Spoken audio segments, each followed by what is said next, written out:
Rien n'est plus terrifiant que le temps qui se détraque. Depuis les débuts de notre civilisation, nous avons cherché les moyens de manipuler Dame Nature. Et grâce aux incroyables découvertes technologiques de ces 30 dernières années, nous sommes peut-être sur le point de gagner notre combat contre la nature.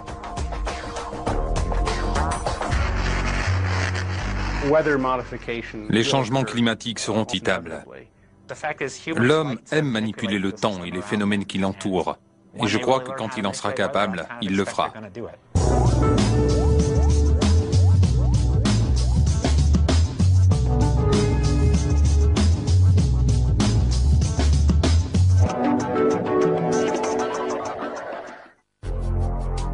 La théorie du chaos, la manipulation des ouragans, l'ensemencement des nuages, le chauffage de l'ionosphère, les gels absorbeurs d'orage, les nanomachines, dont certaines sont invisibles à l'œil nu, toutes ces nouvelles technologies existent déjà sous certaines formes. D'autres sont en cours d'étude. Qu'on le veuille ou non, l'atmosphère est modifiée par l'activité humaine. C'est une réalité et on doit faire quelque chose, on n'a pas le choix. Dans certaines parties du monde, d'importants changements climatiques se sont déjà produits, et non sans raison. S'il vous arrivait une chose pareille, vous feriez n'importe quoi pour que ça s'arrête.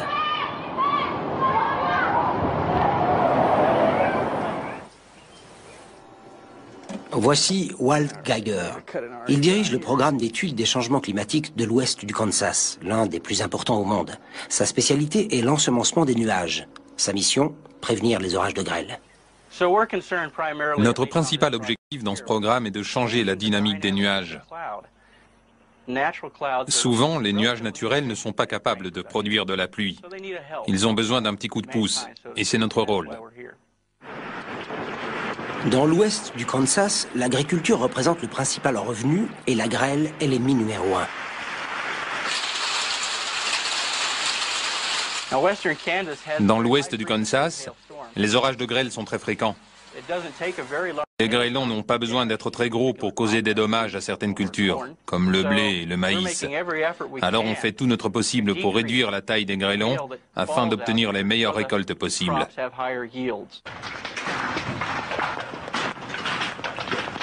Ceux qui n'ont jamais connu de puissants orages de grêle ne mesurent pas le danger.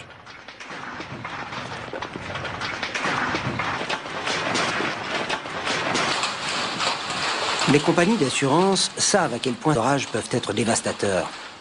C'est peut-être pour cette raison qu'elles font partie des principaux partisans de l'ensemencement des nuages.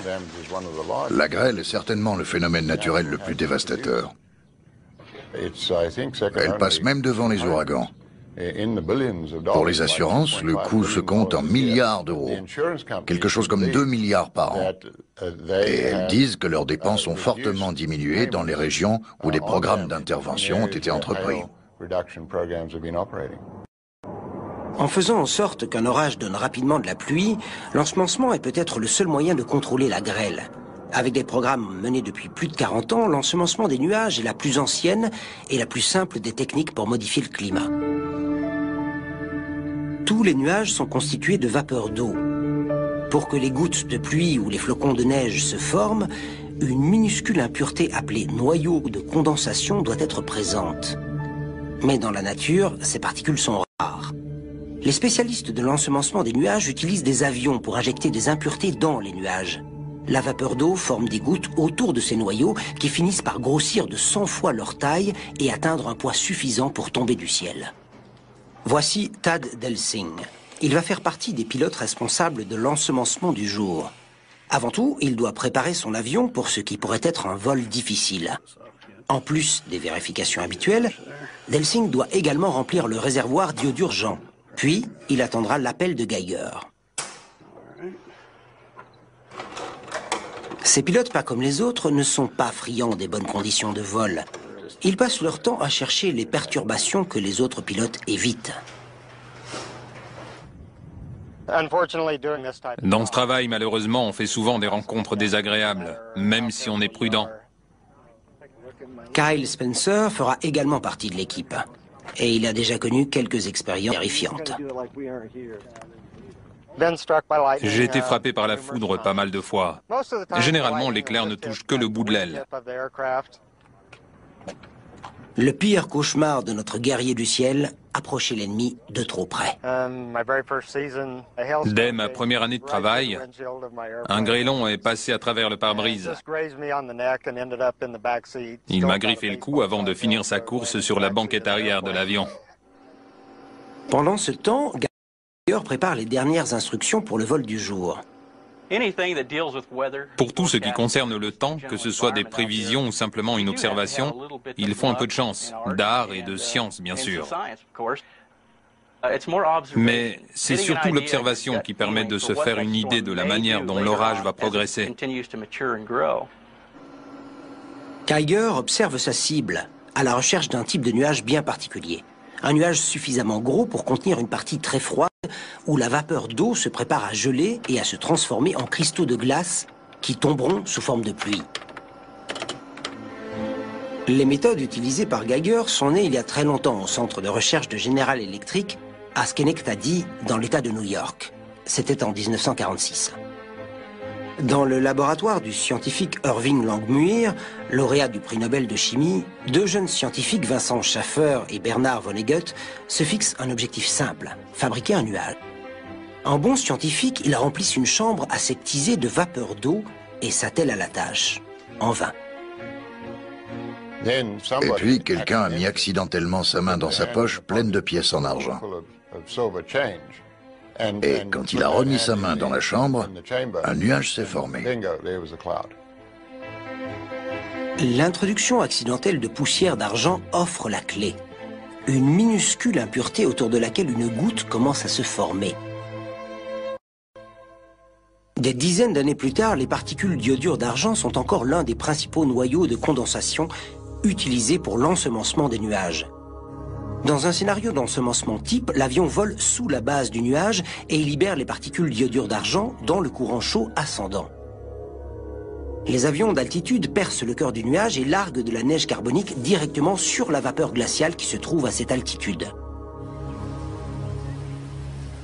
Avec un peu de chance, cela déclenchera la pluie et préviendra la chute de grêle. Au centre de contrôle, Walt Geiger voit enfin ce qu'il attendait. Un front d'imposants nuages se déplaçant vers la zone ciblée. Spencer et Delsing entrent en action. Les guerriers du ciel décollent vers la bataille. Alors que Kyle se dirige vers les sommets des nuages, Tad vole à basse altitude en attendant le signal.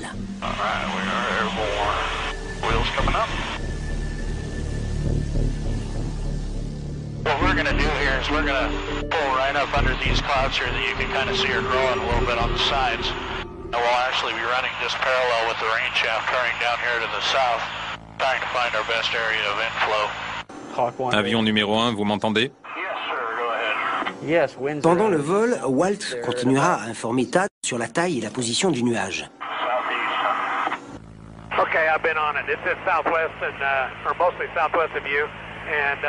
Lorsque Delsing aura localisé le courant ascendant, il se placera immédiatement dedans. Quand le vol deviendra mouvementé, il déclenchera les générateurs d'iodure d'argent pour libérer l'agent d'ensemencement qui montera à plusieurs kilomètres au cœur du nuage. Pendant ce temps, Kyle Spencer se prépare pour une tâche encore plus délicate. Il va pénétrer au cœur du nuage. À de telles températures, la neige carbonique est un agent d'ensemencement bien plus efficace qui force la vapeur d'eau à geler autour d'elle.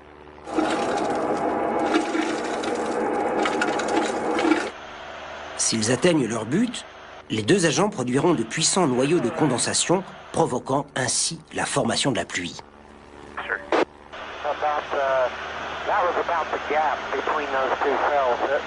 Mais malgré une expérience de plus de 30 ans et des résultats plutôt convaincants sur les orages de grêle, l'efficacité de l'ensemencement des nuages ne fait pas l'unanimité. Les scientifiques sont généralement d'accord sur le fait que l'ensemencement agit sur les nuages, mais les résultats sont difficiles à mesurer ou à prouver. Le problème, c'est qu'on ne peut pas contrôler les expériences qu'on fait dans la nature. Donc, c'est difficile de dire si c'est l'ensemencement qui a provoqué la pluie ou si ça serait arrivé de toute façon. Malgré cette incertitude, l'ensemencement des nuages continue d'être employé dans plus de 34 pays à travers le monde. Mais les noyaux d'iodure d'argent et de neige carbonique sont des techniques anciennes comparées à la technologie de pointe des nanomachines. La propriété la plus incroyable de ces appareils météorologiques, c'est qu'ils sont si minuscules que vous ne les voyez pas, même s'ils flottent devant vos yeux. Du minuscule à l'invisible, ce sont des nanomachines révolutionnaires qui vont devenir l'outil numéro 1 de toutes les techniques de modification du climat. Ce sont des MEMS, ou microsystèmes électromécaniques. On lance environ 2000 ballons sondes à travers le monde chaque jour.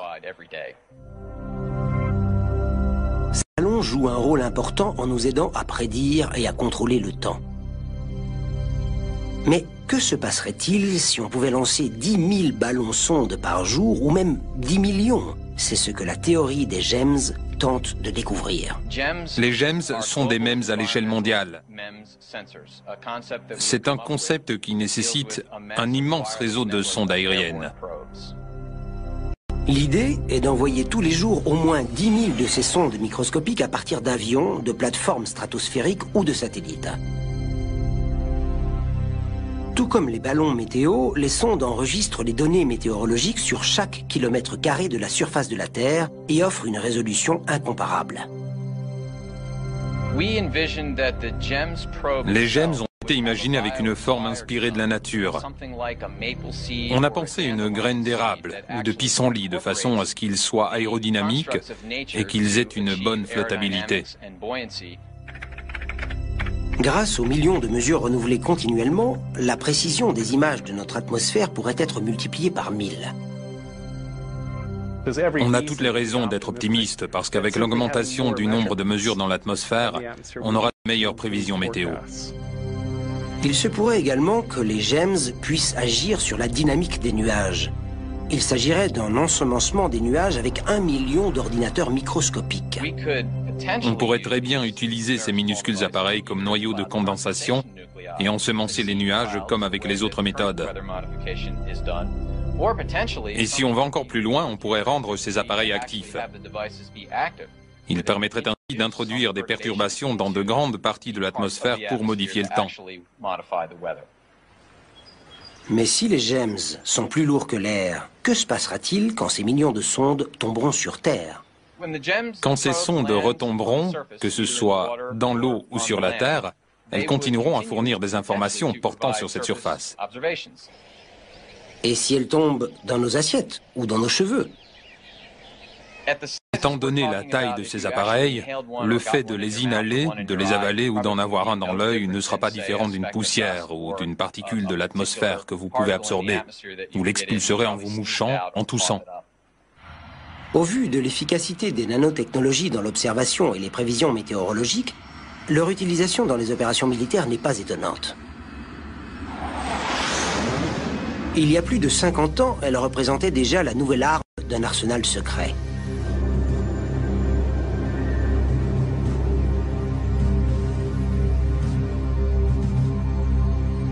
Par une nuit pluvieuse d'octobre 1947, un avion militaire américain largue un chargement secret dans le mur de l'œil d'un ouragan au large des côtes géorgiennes. Ce simple geste a-t-il pu dévier la direction d'un ouragan de 180 degrés et l'envoyer détruire la ville de Savannah? Si nous avons bel et bien un pouvoir sur la nature, quel prix faudra-t-il payer?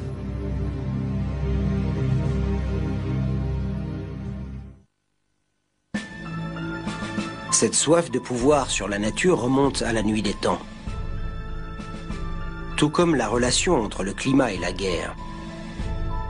Pendant des siècles, les hommes ont cru que les guerres provoquaient la pluie. Les gens croyaient que les coups de canon provoquaient la pluie. L'autre théorie était que quand les hommes se battaient, ils transpiraient beaucoup et ça ajoutait de l'humidité dans l'air. Et cette humidité supplémentaire créait de la pluie. Étrangement, il existe bien une relation entre les guerres et la pluie. mais pas celle que les gens pensaient. Tout comme l'iodure d'argent, la fumée et la poussière qui s'élèvent au-dessus des champs de bataille sont une autre forme de noyau de condensation. Mais peut-on manipuler le temps à des fins militaires? De la défaite de Napoléon contre l'hiver russe à l'orage de Pearl Harbor ayant permis aux Japonais d'attaquer les Américains par surprise, le temps a souvent joué un rôle important sur les champs de bataille.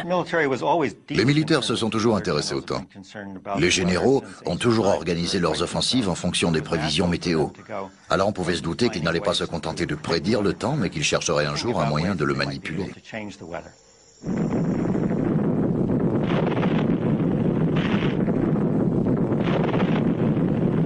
À l'aube de l'âge nucléaire, une nouvelle ère scientifique et une nouvelle vision du monde sont apparues. Dès le début de la guerre froide, on a commencé à se dire qu'on pouvait retourner la nature contre son ennemi. On s'est dit qu'on pouvait peut-être faire neiger à longueur d'année en Russie. La guerre froide aurait bien mérité son nom. Ce désir de détourner les phénomènes naturels a donné naissance à la première expérience à grande échelle de modification climatique. Il s'agit du projet Cyrus. Le projet Cyrus consistait à ensemencer un ouragan. Et à ce moment-là, il y en avait un au large des côtes géorgiennes, loin des habitations. Ils ont envoyé un avion dedans et l'ont ensemencé. Quand j'ai lu le journal et que j'ai vu ce qu'ils avaient fait, j'avais l'impression de voir des enfants jouer avec une panoplie du parfait chimiste. Si on mélangeait le tout pour voir ce qui se passe. Et ce qui s'est passé, c'est que l'ouragan a fait demi-tour pour se diriger vers la côte géorgienne, près de la ville de Savannah, et a causé beaucoup de dégâts. L'ouragan a fait 1 mort, 400 sans-abri, et 1500 immeubles ont été endommagés ou détruits en seulement 24 heures au mois d'octobre 1947. À la fin de la journée, l'armée américaine a classé top secret le projet et ses données, permettant ainsi de couvrir l'expérience et d'éviter le scandale. Bien qu'aujourd'hui les scientifiques pensent que les 36 kilos de neige carbonique du projet Cyrus n'ont eu que très peu d'effet sur l'ouragan, l'armée avait eu un avant-goût du pouvoir sur le temps, contrôler un ouragan. Et ce rêve se poursuit dans les laboratoires militaires et les entrepôts du monde entier, où des chercheurs travaillent sans relâche pour trouver un moyen de vaincre les ouragans. L'une des idées les plus originales, bien qu'un peu étrange, est celle d'une petite entreprise appelée Dynomat. Voici son directeur, Peter Cordoni. Je vais vous montrer comment fonctionne le super absorbant qu'on a créé. Ici, j'ai un bol d'eau représentant l'humidité d'un système orageux. Et si vous versez cette poudre dessus, vous voyez que toute l'eau est absorbée immédiatement. Le Dynogel absorbe 2000 fois son propre poids en eau et l'emprisonne dans un gel non toxique. En se solidifiant, la température du liquide chute de 10 à 15 degrés. Ces deux propriétés uniques pourraient absorber l'énergie d'un nuage ou d'un ouragan. Mais que se passe-t-il quand le gel retombe sur Terre? Ici, on a de l'eau de mer, et vous voyez qu'il va se dissoudre et se liquéfier immédiatement à son contact. Pour beaucoup, le produit semble trop beau pour être vrai, et Dynomat s'empresse de faire un test grandeur nature. This will be 3, 2, 1, drop. It'd be interesting to see what happens when it hits that cloud. Le 19 juillet 2001, Dynomat largue 4 tonnes de son polymère dans un nuage d'orage. Et d'après les observateurs présents, le nuage a tout simplement disparu du radar à effet Doppler. From this view, it looks like we lost a big section out. 19's flying around videoing it now. Looks real good. Lorsqu'il est déposé dans un nuage, le Dynogel absorbe l'eau et la vapeur d'eau. Une fois rempli d'eau, les gouttes de gel tombent du ciel. La théorie de Dynomat, c'est que le Dynogel peut être directement largué dans le mur de l'œil d'un ouragan. Le gel emprisonnerait la vapeur d'eau de la partie supérieure de l'ouragan et entraînerait sa chute dans l'océan, privant l'orage de l'énergie qu'il puise dans sa machine à condensation. Mais comme l'ensemencement des nuages, l'efficacité de ce gel est impossible à prouver. L'activité des nuages étant trop imprévisible pour en tirer des conclusions. Même si cela fonctionne, les ouragans sont énormes. Les chercheurs de l'administration océanique et atmosphérique ont expliqué que pour contrôler un ouragan de taille moyenne, la quantité de produits nécessaire serait telle qu'il faudrait entre 350 et 400 gros porteurs pour le répandre. Je ne sais même pas si l'armée de l'air possède autant d'avions. En outre, l'utilisation du dynogel en grande quantité reviendrait extrêmement cher. L'ensemencement d'un seul ouragan pourrait coûter des millions d'euros, rien qu'en matériel. Et que se passerait-il si une telle opération tournait à la catastrophe? Ce ne serait pas la première fois. Dans la nuit du 15 août 1952, l'armée de l'air envoie des planeurs sur Lynmouth, dans le sud-ouest de l'Angleterre. Menée à l'insu des civils, cette opération a été classée top secret pendant des années. Les planeurs transportaient un agent expérimental d'ensemencement des nuages. L'objectif était de le répandre dans un orage imminent. En l'espace de 24 heures, 35 personnes sont mortes et 400 se sont retrouvées sans domicile. Le village du Devon du Nord a été dévasté par les eaux. Même si le ministère de la Défense britannique a nié toute responsabilité à l'époque, des informations récemment rendues publiques ont prouvé l'existence de cette expérience. L'inondation de Lynmouth et les expériences militaires ont fait la une des journaux. Mais ce n'est qu'une dizaine d'années plus tard qu'une page de l'histoire internationale déclenche l'agitation qui mettra un terme à l'utilisation des modifications climatiques comme instrument de guerre. C'est Seymour Hersh, du New York Times, qui fait éclater le scandale. Malgré son refus d'avouer toute implication pendant 7 années, l'armée américaine a utilisé la modification artificielle du climat comme arme au Vietnam et au Laos. À partir de 1966, l'armée de l'air américaine a fait plus de 26 vols top secret d'ensemencement des nuages. Appelée Projet Popeye, cette opération clandestine avait pour objectif de rendre les principales routes d'accès ennemies impraticables.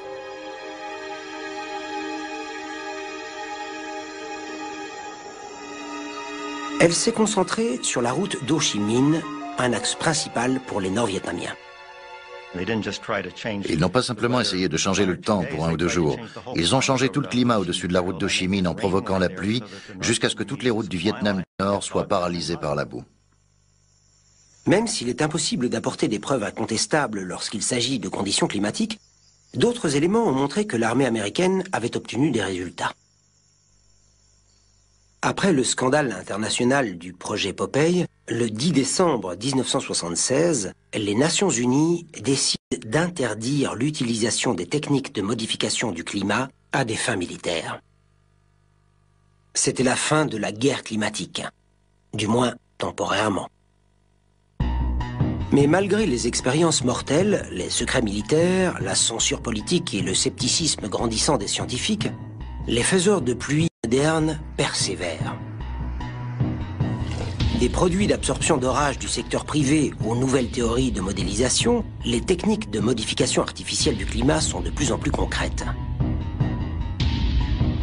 Mais les idées les plus prometteuses proviennent d'un domaine mathématique appelé la théorie du chaos. À l'aide d'outils informatiques ultramodernes, des chercheurs sont peut-être sur le point de trouver le Saint Graal, changer la trajectoire d'un ouragan.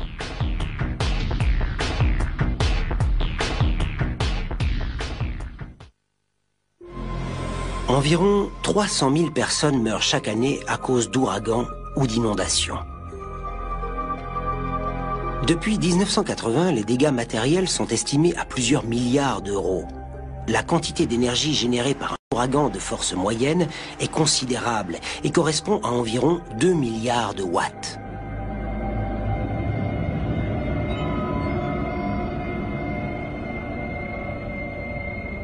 Il est impossible d'arrêter un ouragan, mais il est peut-être possible de le ralentir.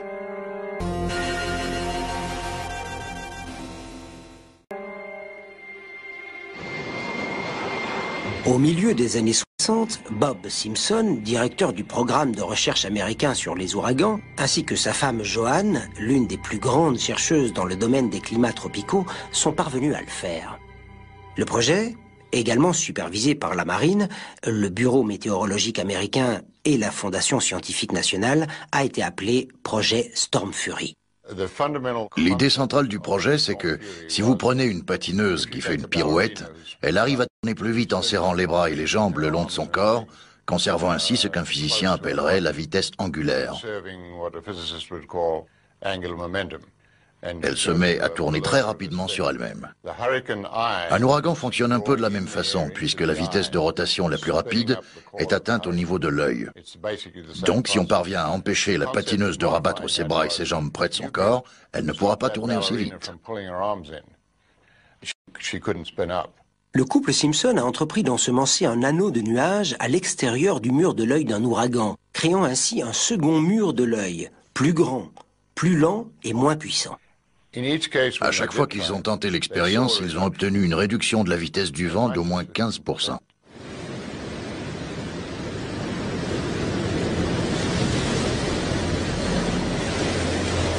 Mais l'expérience était dangereuse. Elle obligeait les pilotes à faire ce qu'on leur avait toujours dit de ne pas faire, pénétrer dans un ouragan. Quand on entre dans un ouragan et qu'on s'approche du centre, il y a souvent des turbulences plus ou moins légères. Sur un vol commercial, c'est le moment où on vous demande de retourner à votre place et d'attacher votre ceinture.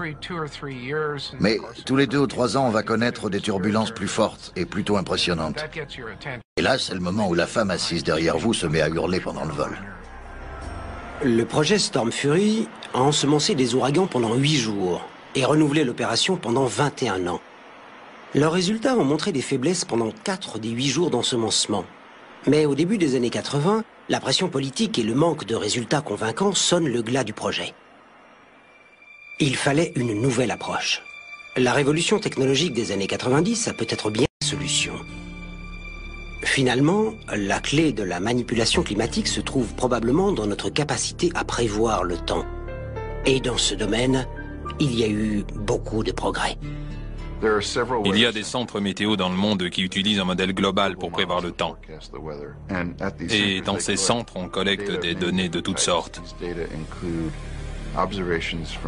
données sont obtenues grâce aux ballons qui transportent des instruments de mesure dans l'atmosphère. On les obtient aussi grâce aux avions et surtout grâce aux satellites, parce qu'ils ne se contentent pas de nous donner une photo des nuages. Ils peuvent aussi nous donner la température et le taux d'humidité à différents niveaux dans l'atmosphère. On peut également obtenir d'autres mesures comme la température de l'air ou encore la vitesse du vent à la surface de l'océan. En partageant ces nombreuses informations, les scientifiques du monde entier peuvent créer une image du temps tel qu'il est à un moment donné. Mais qu'en serait-il si on pouvait utiliser ces données non seulement pour prédire le temps, mais aussi pour le changer ? Voici Ross Hoffman, un scientifique de Lexington spécialisé dans les recherches atmosphériques et environnementales. Son travail consiste à manipuler les ouragans. À l'aide d'un système de modélisation informatique, il apporte des changements dans le développement de puissants ouragans qui ont sévi un peu partout dans le monde. Les algorithmes indiquent quelles modifications apporter pour changer la trajectoire de ces tempêtes. Ross Hoffman enregistre ensuite ces données dans le modèle et constate les changements obtenus. En résumé, il manipule les ouragans du passé.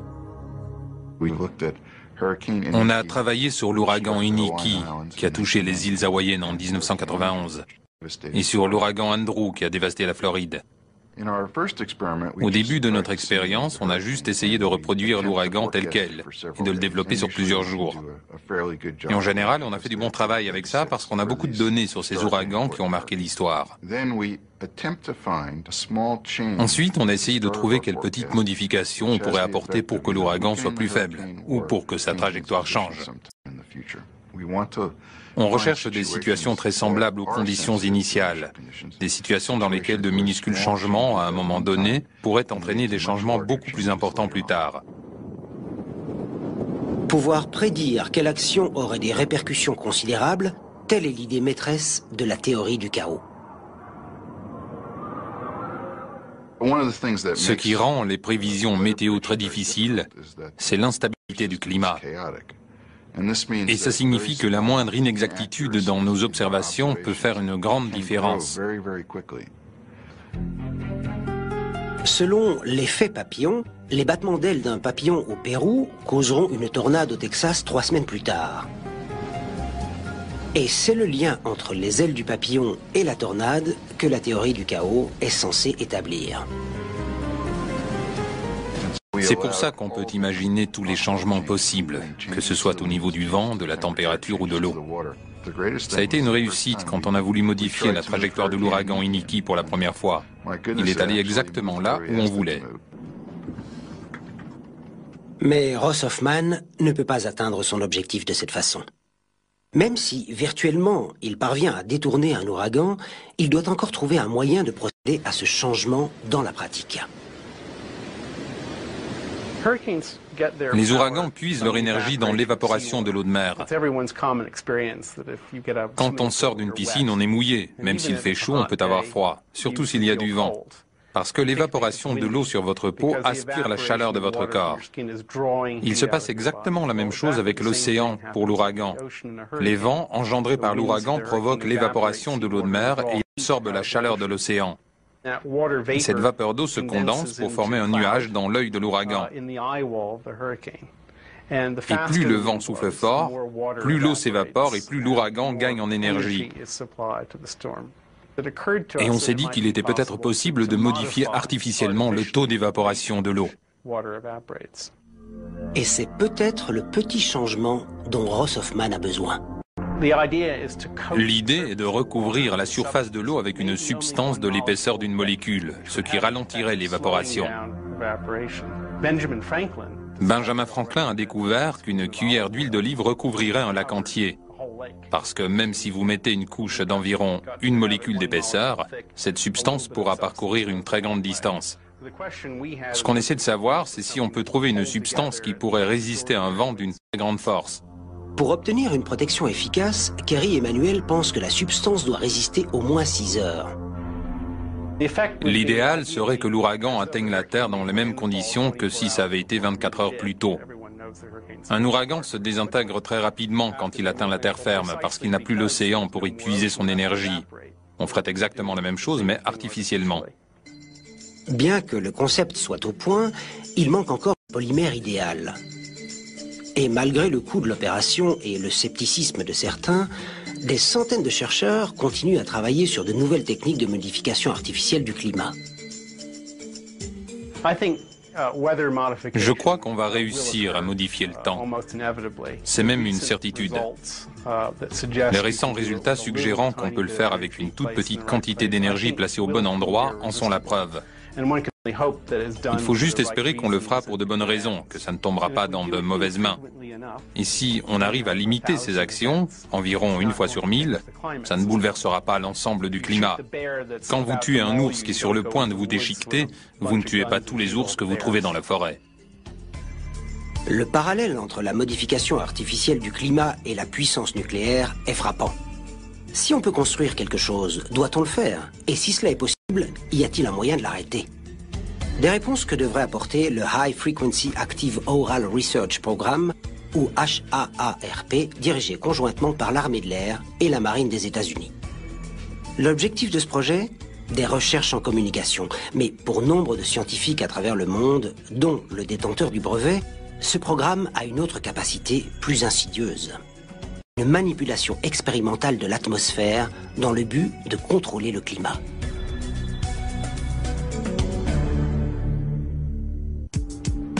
Bernard Eastland est physicien des plasmas et ancien chercheur en fusion pour la Commission de l'énergie atomique des États-Unis. Il a déposé 3 brevets dans le domaine de la manipulation climatique. Eastland travaille principalement sur les mécanismes révolutionnaires du transfert d'énergie. Et c'est pour cette raison que la compagnie pétrolière Atlantic Richfield a fait appel à lui pour résoudre un problème unique. J'ai été engagé par ARCO en 1984 pour trouver une utilité à leur gaz naturel sur le flanc nord de l'Alaska. Il y a 650 millions de mètres cubes de gaz naturel. En clair, c'est une quantité suffisante pour alimenter tout le réseau électrique américain pendant 1 an. Mais la distance était telle qu'économiquement, c'était impossible de le transporter. Le docteur Eastland a été engagé pour trouver un moyen d'exploiter le gaz naturel en Alaska. Son rôle était de transformer le gaz naturel en argent. Mais d'abord, il fallait le transformer en électricité, puis en radiofréquence.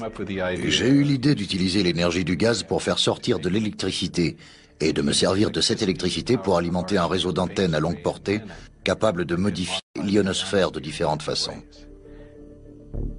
L'invention d'Eastland est appelée HAARP, le High Frequency Active Aural Research Project.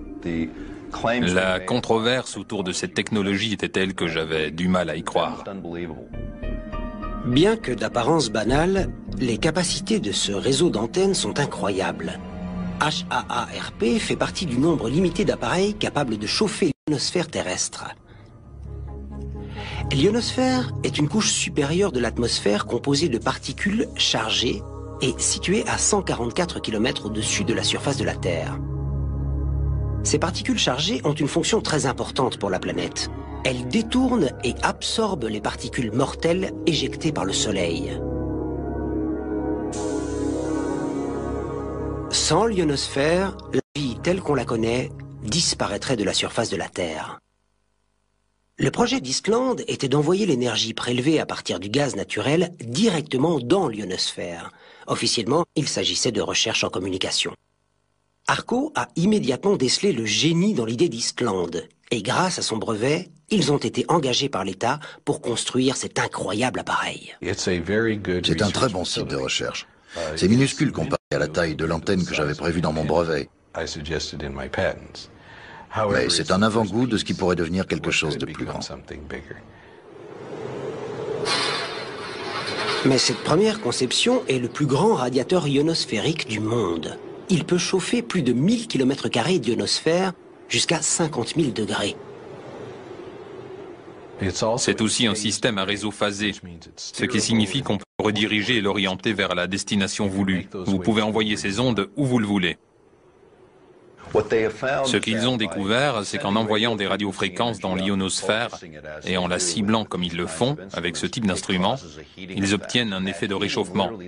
Et ce réchauffement soulève l'ionosphère dans un diamètre de 50 km, ce qui modifie les systèmes de pression localisés et peut-être même le trajet des jet streams. Le fait de détourner un jet stream est un accomplissement monumental pour l'homme. Le problème, c'est qu'on ne peut pas régler le système correctement. Les conséquences du réchauffement de l'ionosphère sur le long terme sont inconnues. La modification du climat à un endroit peut avoir un effet catastrophique sur le reste de la planète. HAARP a déjà été accusé de modifier le climat. En 2000, un article publié dans le Scientific American a révélé qu'un changement dans un jet stream au-dessus de Gacona en Alaska avait poussé les vents froids vers le sud, provoquant l'apparition d'une tornade en Floride. Les probabilités pour que HAARP soit utilisé comme arme de guerre s'amenuisent. Imaginez que vous êtes face à une armée de 100 000 personnes et que vous avez la capacité de provoquer une inondation, un orage ou les pires conditions climatiques pendant des semaines, voire des mois. Vous pouvez facilement diminuer leur force. Mais cette arme multi-usage a d'autres propriétés extraordinaires. En utilisant la manipulation ionosphérique, elle peut brouiller la radio et les communications cellulaires de l'ennemi. Elle peut également servir à repérer, différencier et détruire les missiles ennemis. C'est à ça que vont ressembler les guerres du XXIe siècle. Ce sont ces systèmes qui seront privilégiés. L'idée de l'utilisation potentielle du projet HAARP en tant qu'arme secrète a longtemps circulé dans l'armée. De nombreux pays ont manifesté leur opposition contre cette arme considérée comme une violation évidente de la convention NMOD qui interdit d'utiliser des techniques de modification climatique à des fins militaires. Les 3 derniers ministres de la Défense ont demandé l'abrogation de ce traité environnemental. Mais celui-ci est né d'une décision qui a été prise au début des années 70, avant d'être ratifié en 1978, et il doit être respecté. Malgré toutes les controverses autour du projet, les scientifiques du HAARP ont insisté sur le fait que le réseau ne servait qu'à effectuer des recherches et qu'il n'a pas la puissance nécessaire pour changer véritablement le climat. Mais quel que soit l'usage qui en est fait, le projet HAARP existe et d'ici peu, le réseau devrait faire 2 fois sa taille actuelle. Mais l'intérêt de l'armée américaine pour la modification climatique ne se limite pas au HAARP. Dans cette base de Floride, des chercheurs de l'armée de l'air américaine, ainsi que des spécialistes des nanoparticules, font des expériences de modification climatique. Leur objectif est plutôt surprenant. C'est un laboratoire qui développe la prochaine génération d'explosifs pour l'armée de l'air, que ce soit des ogives, des bombes ou toute autre sorte de munitions.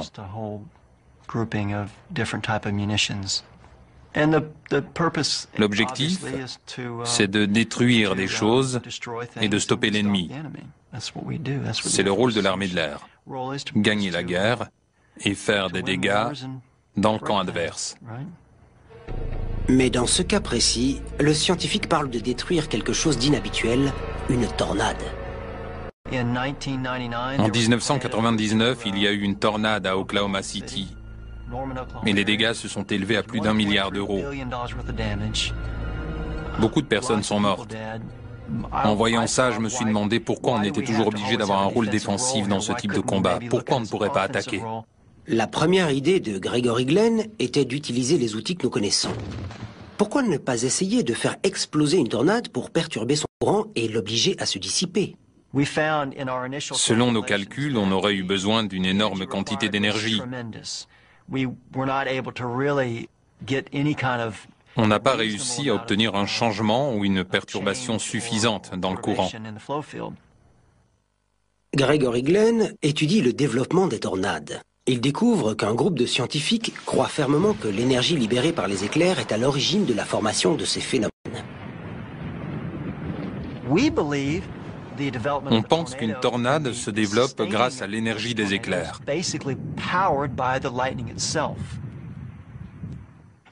Notre théorie est donc la suivante.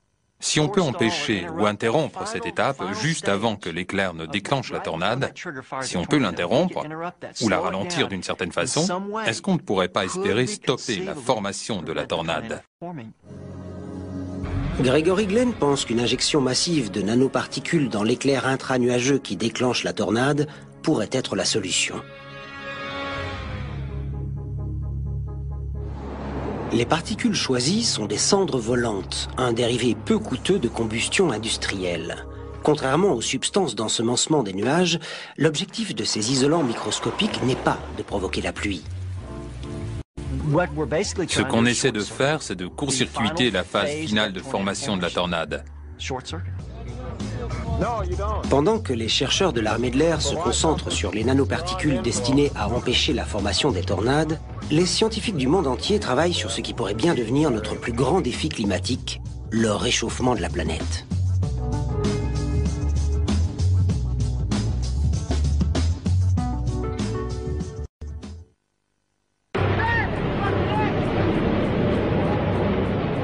Tous ceux qui ont connu la fureur d'une tornade savent à quel point la Terre peut être inhospitalière. Et selon les météorologues, la situation pourrait empirer. Rien que dans l'État de l'Oklahoma, les chiffres dévoilent une augmentation de plus de 400% du nombre de tornades depuis le milieu des années 40. Pour beaucoup d'entre eux, ce sont des signes du réchauffement climatique. C'est aujourd'hui un consensus mondial. Le réchauffement de la planète met en danger la vie sur Terre. Pourtant, il y a un siècle, des scientifiques considéraient ce phénomène comme un outil constructif. Des gens pensaient qu'on exploitait le charbon pour réchauffer le climat, on l'extrayait pour le brûler à la surface. L'idée était qu'en brûlant plus de combustibles fossiles, la planète se réchaufferait et les limites de l'agriculture s'étendraient vers le nord. De cette façon, on pourrait cultiver plus de nourriture et augmenter la population de façon positive. Mais l'idée de transformer l'Arctique en jardin en brûlant du combustible fossile a rapidement été abandonnée.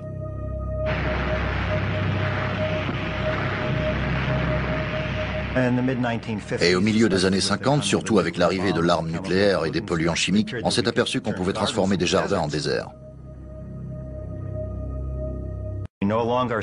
On n'était plus dans notre jardin en train de combattre les dangers de la nature. On s'est aperçu que c'était nous qui représentions le danger et que c'est la nature qui essayait de nous combattre pour se défendre. Nous avons pris conscience du réchauffement climatique. Et les signes montrant que nous sommes en train de détruire l'environnement sont partout. Je crois que tous les scientifiques, même les plus sceptiques, sont d'accord pour dire que dans une centaine d'années, la température sur Terre sera nettement plus élevé.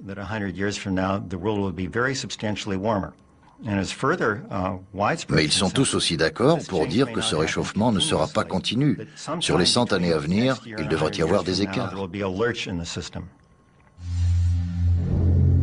Au cours du prochain siècle, le plus grand défi de l'homme sera de contrôler et de réparer les dégâts qu'il aura causés à l'environnement. De nombreux projets de géo-ingénierie sont déjà en cours.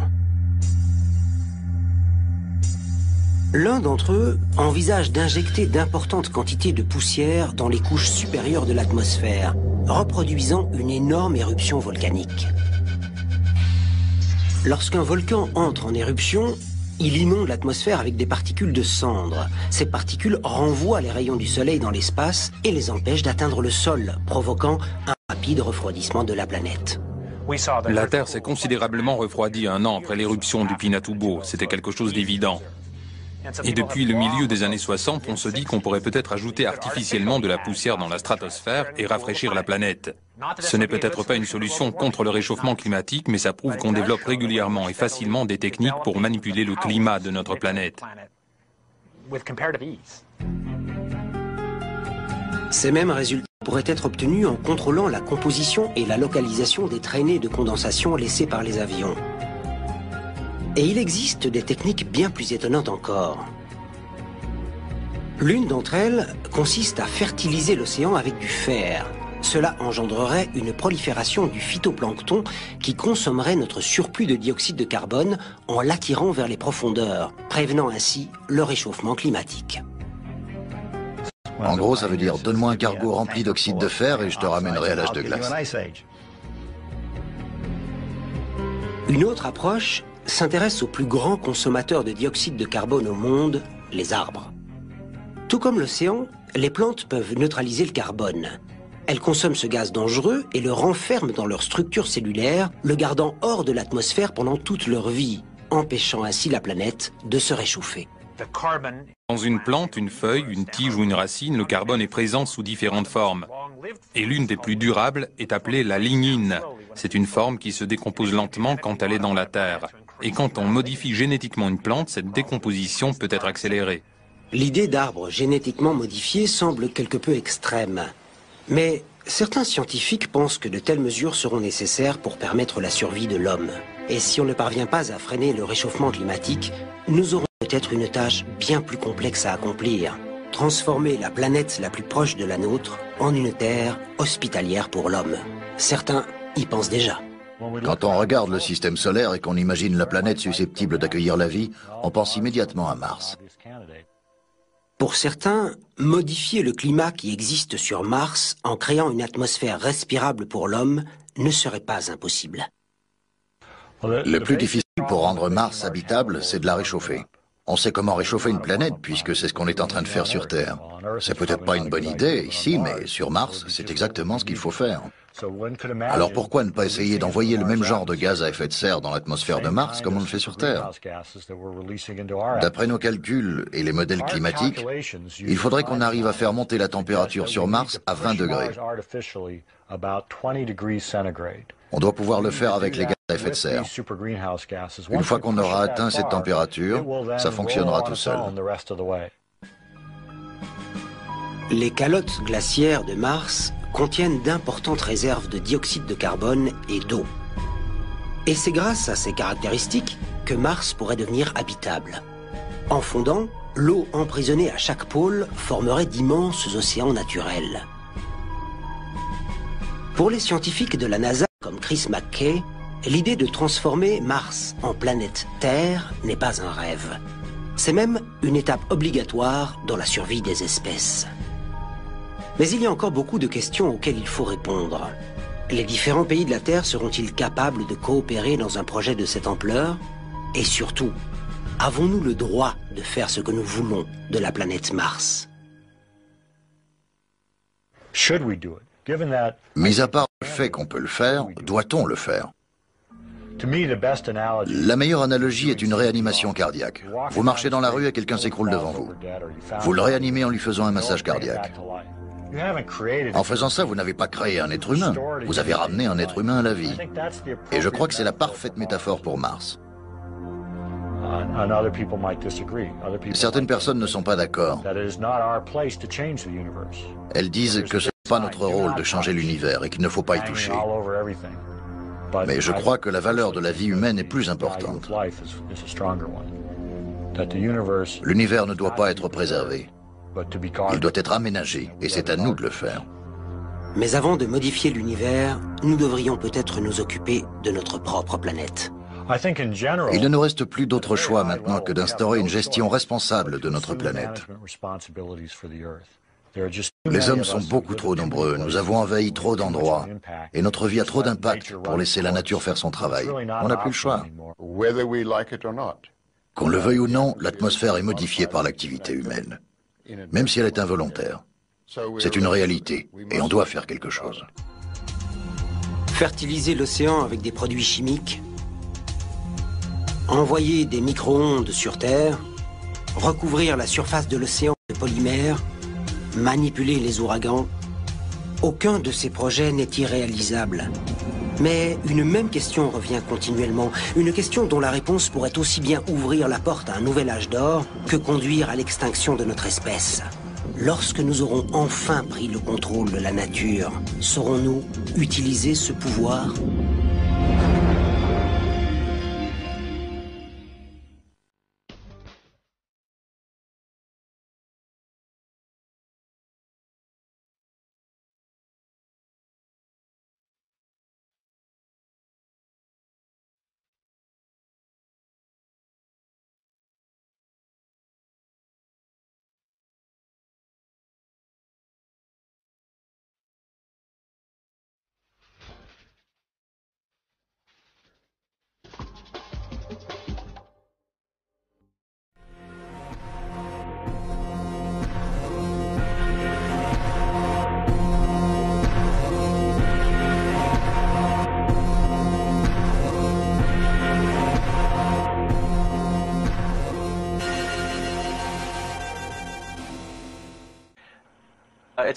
Mais c'est surtout l'observation qui permet de se faire une idée de la manière dont l'orage va progresser.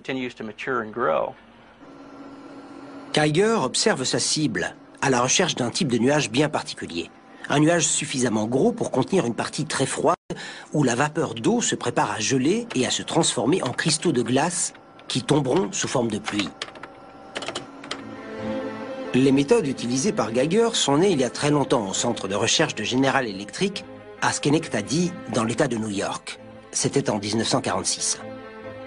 Dans le laboratoire du scientifique Irving Langmuir, lauréat du prix Nobel de chimie, deux jeunes scientifiques, Vincent Schaffer et Bernard Vonnegut, se fixent un objectif simple, fabriquer un nuage. En bon scientifique, ils remplissent une chambre aseptisée de vapeur d'eau et s'attellent à la tâche. En vain. Et puis, quelqu'un a mis accidentellement sa main dans sa poche pleine de pièces en argent. Et quand il a remis sa main dans la chambre, un nuage s'est formé. L'introduction accidentelle de poussière d'argent offre la clé. Une minuscule impureté autour de laquelle une goutte commence à se former. Des dizaines d'années plus tard, les particules d'iodure d'argent sont encore l'un des principaux noyaux de condensation utilisés pour l'ensemencement des nuages. Dans un scénario d'ensemencement type, l'avion vole sous la base du nuage et libère les particules d'iodure d'argent dans le courant chaud ascendant. Les avions d'altitude percent le cœur du nuage et larguent de la neige carbonique directement sur la vapeur glaciale qui se trouve à cette altitude. Avec un peu de chance, cela déclenchera la pluie et préviendra la chute de grêle. Au centre de contrôle, Walt Geiger voit enfin ce qu'il attendait. Un front d'imposants nuages se déplaçant vers la zone ciblée. Spencer et Delsing entrent en action. Depuis plus de 40 ans, l'ensemencement des nuages est la plus ancienne et la plus simple des techniques pour modifier le climat. Tous les nuages sont constitués de vapeur d'eau. Pour que les gouttes de pluie ou les flocons de neige se forment, une minuscule impureté appelée noyau de condensation doit être présente. Mais dans la nature, ces particules sont rares. Les spécialistes de l'ensemencement des nuages utilisent des avions pour injecter des impuretés dans les nuages.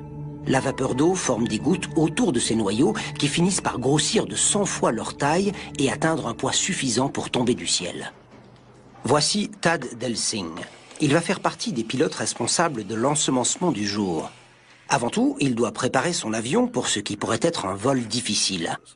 En plus des vérifications habituelles, Delsing doit également remplir le réservoir d'iode urgent. Puis, il attendra l'appel de Geiger. Ces pilotes, pas comme les autres, ne sont pas friands des bonnes conditions de vol. Ils passent leur temps à chercher les perturbations que les autres pilotes évitent. Dans ce travail, malheureusement, on fait souvent des rencontres désagréables, même si on est prudent. Kyle Spencer fera également partie de l'équipe. Et il a déjà connu quelques expériences terrifiantes. J'ai été frappé par la foudre pas mal de fois. Généralement, l'éclair ne touche que le bout de l'aile. Le pire cauchemar de notre guerrier du ciel, approcher l'ennemi de trop près. Dès ma première année de travail, un grêlon est passé à travers le pare-brise. Il m'a griffé le cou avant de finir sa course sur la banquette arrière de l'avion. Pendant ce temps, Geiger prépare les dernières instructions pour le vol du jour. Pour tout ce qui concerne le temps, que ce soit des prévisions ou simplement une observation, il faut un peu de chance, d'art et de science, bien sûr. Les guerriers du ciel décollent vers la bataille. Alors que Kyle se dirige vers les sommets des nuages, Tad vole à basse altitude en attendant le signal.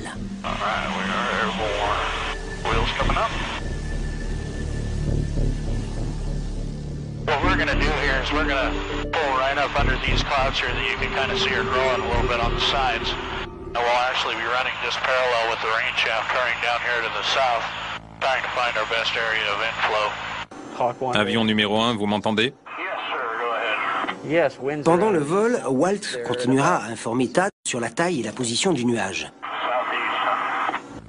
Okay, I've been on it. It's at southwest or mostly southwest of you. Lorsque Delsing aura localisé le courant ascendant, il se placera immédiatement dedans. Quand le vol deviendra mouvementé, il déclenchera les générateurs d'iodure d'argent pour libérer l'agent d'ensemencement qui montera à plusieurs kilomètres au cœur du nuage. Pendant ce temps, Kyle Spencer se prépare pour une tâche encore plus délicate. Il va pénétrer au cœur du nuage. À de telles températures, la neige carbonique est un agent d'ensemencement bien plus efficace qui force la vapeur d'eau à geler autour d'elle.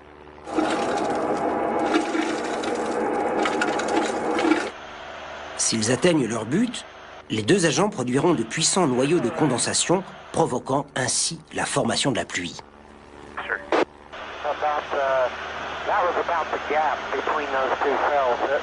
Mais malgré une expérience de plus de 30 ans et des résultats plutôt convaincants sur les orages de grêle, l'efficacité de l'ensemencement des nuages ne fait pas l'unanimité. Les scientifiques sont généralement d'accord sur le fait que l'ensemencement agit sur les nuages, mais les résultats sont difficiles à mesurer ou à prouver. Le problème, c'est qu'on ne peut pas contrôler les expériences qu'on fait dans la nature.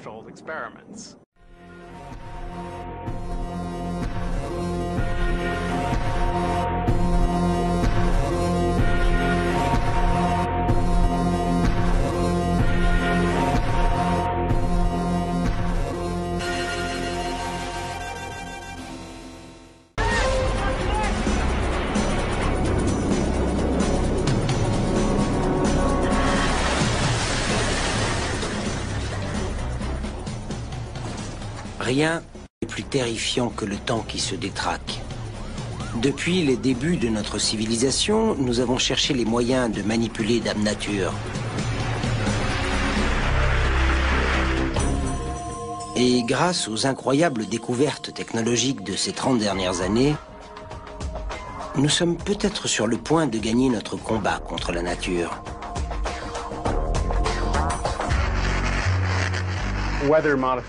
Les changements climatiques seront itables. L'homme aime manipuler le temps et les phénomènes qui l'entourent. Et je crois que quand il en sera capable, il le fera.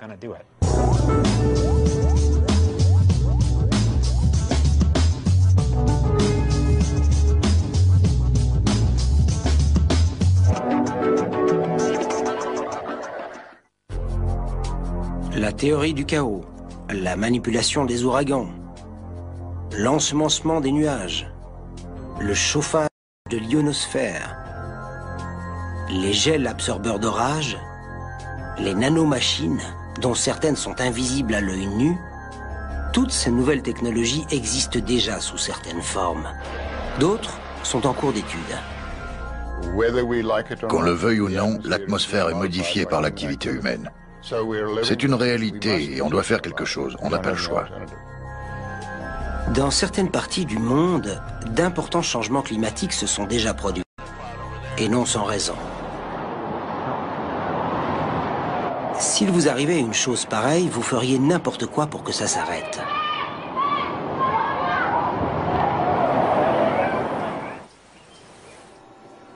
Voici Walt Geiger. Il dirige le programme d'études des changements climatiques de l'ouest du Kansas, l'un des plus importants au monde. Sa spécialité est l'ensemencement des nuages. Sa mission, prévenir les orages de grêle. Notre principal objectif dans ce programme est de changer la dynamique des nuages. Souvent, les nuages naturels ne sont pas capables de produire de la pluie.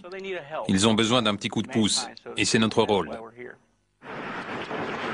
Dans l'ouest du Kansas, l'agriculture représente le principal revenu et la grêle est l'ennemi numéro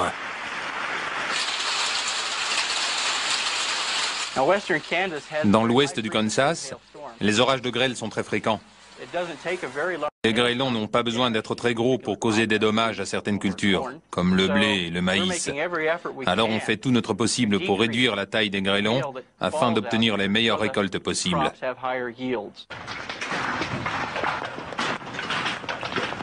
Ceux qui n'ont jamais connu de puissants orages de grêle ne mesurent pas le danger.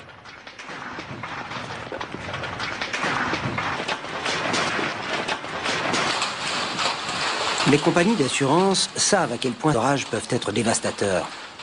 C'est peut-être pour cette raison qu'elles font partie des principaux partisans de l'ensemencement des nuages. La grêle est certainement le phénomène naturel le plus dévastateur. Elle passe même devant les ouragans.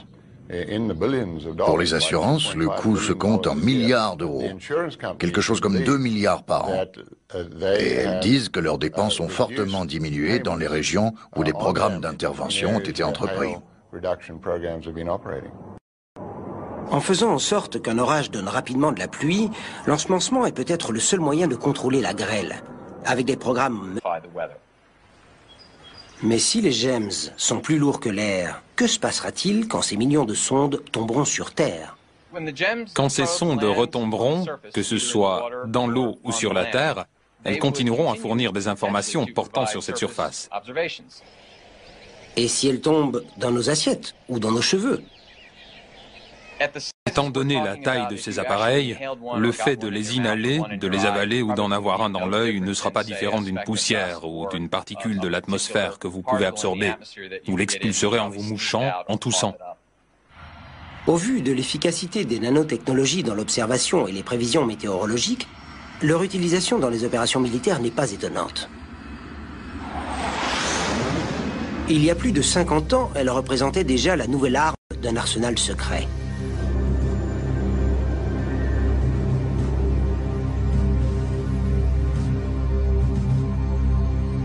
Par une nuit pluvieuse d'octobre 1947, un avion militaire américain largue un chargement secret dans le mur de l'œil d'un ouragan au large des côtes géorgiennes.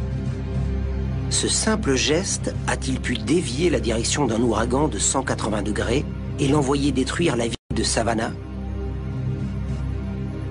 Si nous avons bel et bien un pouvoir sur la nature, quel prix faudra-t-il payer?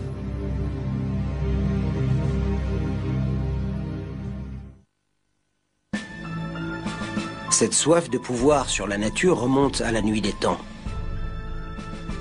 Tout comme la relation entre le climat et la guerre.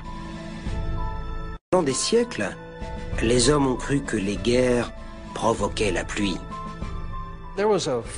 Les gens croyaient que les coups de canon provoquaient la pluie. L'autre théorie était que quand les hommes se battaient, ils transpiraient beaucoup et ça ajoutait de l'humidité dans l'air. Et cette humidité supplémentaire créait de la pluie.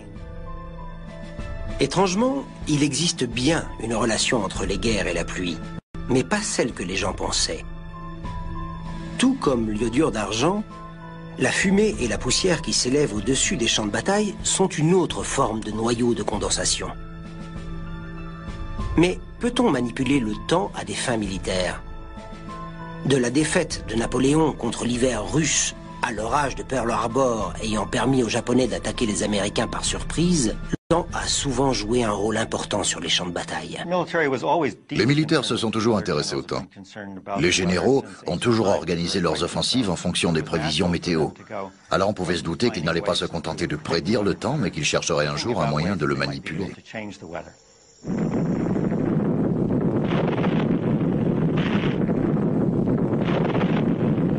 Pourrait devenir habitable. En fondant, l'eau emprisonnée à chaque pôle formerait d'immenses océans naturels. Pour les scientifiques de la NASA, comme Chris McKay, l'idée de transformer Mars en planète Terre n'est pas un rêve. C'est même une étape obligatoire dans la survie des espèces. Mais il y a encore beaucoup de questions auxquelles il faut répondre. Les différents pays de la Terre seront-ils capables de coopérer dans un projet de cette ampleur ? Et surtout, avons-nous le droit de faire ce que nous voulons de la planète Mars? Mis à part le fait qu'on peut le faire, doit-on le faire? La meilleure analogie est une réanimation cardiaque. Vous marchez dans la rue et quelqu'un s'écroule devant vous. Vous le réanimez en lui faisant un massage cardiaque. En faisant ça, vous n'avez pas créé un être humain. Vous avez ramené un être humain à la vie. Et je crois que c'est la parfaite métaphore pour Mars. Certaines personnes ne sont pas d'accord. Elles disent que ce n'est pas notre rôle de changer l'univers et qu'il ne faut pas y toucher. Mais je crois que la valeur de la vie humaine est plus importante. L'univers ne doit pas être préservé. Il doit être aménagé et c'est à nous de le faire. Mais avant de modifier l'univers, nous devrions peut-être nous occuper de notre propre planète. Il ne nous reste plus d'autre choix maintenant que d'instaurer une gestion responsable de notre planète. Les hommes sont beaucoup trop nombreux, nous avons envahi trop d'endroits, et notre vie a trop d'impact pour laisser la nature faire son travail. On n'a plus le choix. Qu'on le veuille ou non, l'atmosphère est modifiée par l'activité humaine, même si elle est involontaire. C'est une réalité, et on doit faire quelque chose. Fertiliser l'océan avec des produits chimiques, envoyer des micro-ondes sur Terre, recouvrir la surface de l'océan de polymères, manipuler les ouragans, aucun de ces projets n'est irréalisable. Mais une même question revient continuellement, une question dont la réponse pourrait aussi bien ouvrir la porte à un nouvel âge d'or que conduire à l'extinction de notre espèce. Lorsque nous aurons enfin pris le contrôle de la nature, saurons-nous utiliser ce pouvoir ?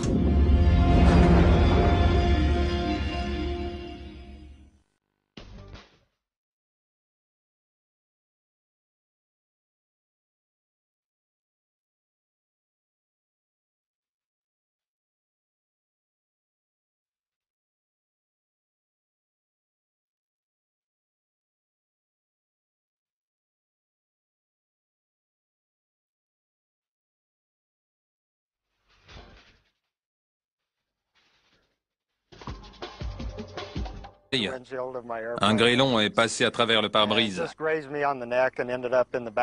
Il m'a griffé le cou avant de finir sa course sur la banquette arrière de l'avion. Pendant ce temps, Geiger prépare les dernières instructions pour le vol du jour.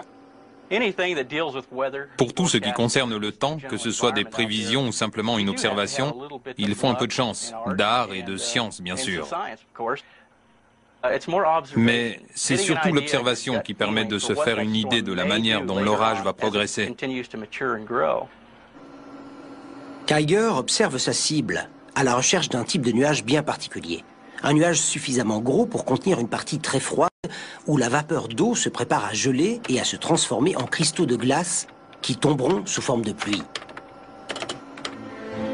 Les méthodes utilisées par Geiger sont nées il y a très longtemps au centre de recherche de General Electric à Schenectady, dans l'État de New York.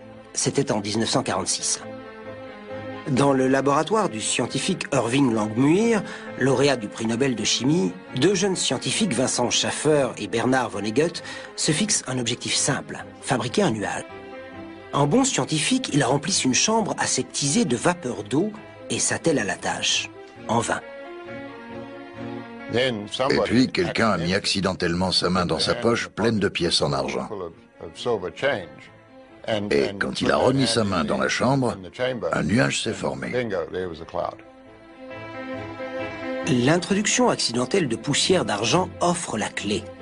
Une minuscule impureté autour de laquelle une goutte commence à se former. Des dizaines d'années plus tard, les particules d'iodure d'argent sont encore l'un des principaux noyaux de condensation utilisés pour l'ensemencement des nuages. Dans un scénario d'ensemencement type, l'avion vole sous la base du nuage et il libère les particules d'iodure d'argent dans le courant chaud ascendant. Les avions d'altitude percent le cœur du nuage et larguent de la neige carbonique directement sur la vapeur glaciale qui se trouve à cette altitude. Avec un peu de chance, cela déclenchera la pluie et préviendra la chute de grêle. Au centre de contrôle, Walt Geiger voit enfin ce qu'il attendait. Un front d'imposants nuages se déplaçant vers la zone ciblée. Spencer et Delsing entrent en action. Les guerriers du ciel décollent vers la bataille. Alors que Kyle se dirige vers les sommets des nuages, Tad vole à basse altitude en attendant le signal.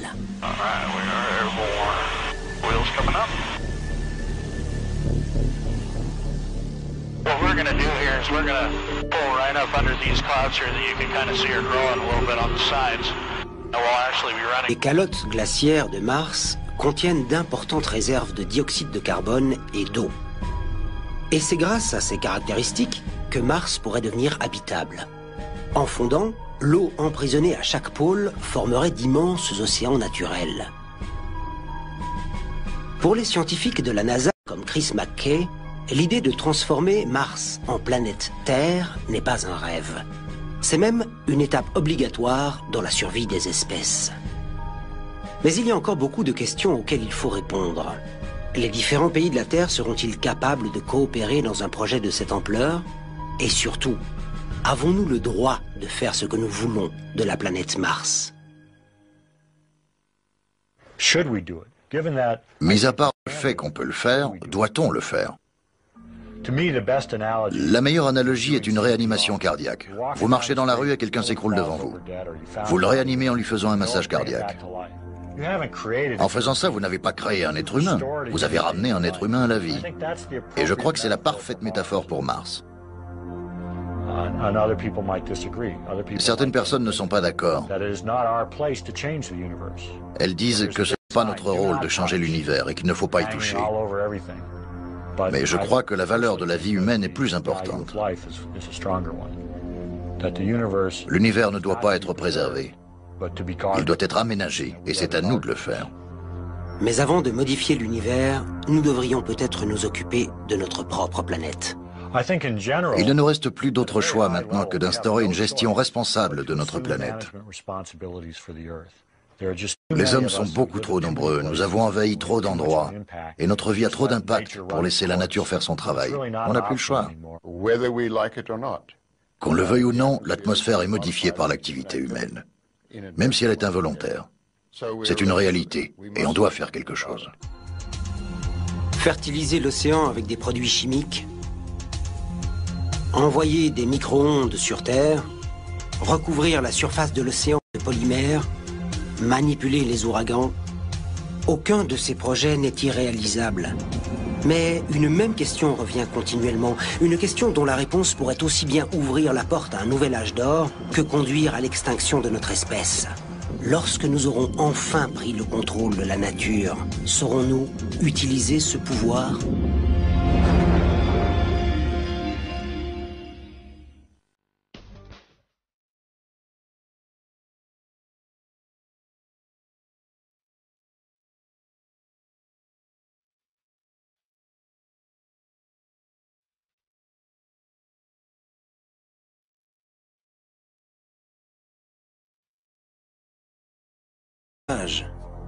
le chauffage de l'ionosphère, les gels absorbeurs d'orage, les nanomachines, dont certaines sont invisibles à l'œil nu, toutes ces nouvelles technologies existent déjà sous certaines formes.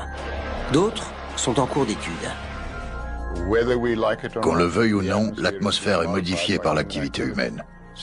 C'est une réalité et on doit faire quelque chose, on n'a pas le choix. Dans certaines parties du monde, d'importants changements climatiques se sont déjà produits, et non sans raison. S'il vous arrivait une chose pareille, vous feriez n'importe quoi pour que ça s'arrête.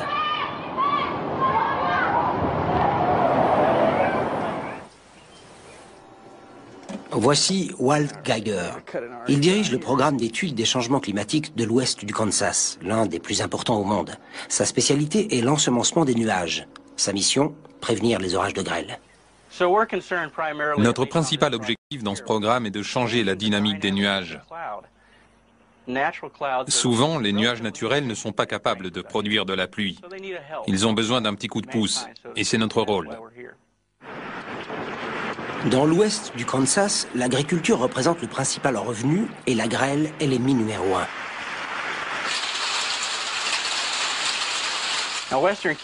Dans l'ouest du Kansas, les orages de grêle sont très fréquents. Les grêlons n'ont pas besoin d'être très gros pour causer des dommages à certaines cultures, comme le blé et le maïs. Alors on fait tout notre possible pour réduire la taille des grêlons afin d'obtenir les meilleures récoltes possibles.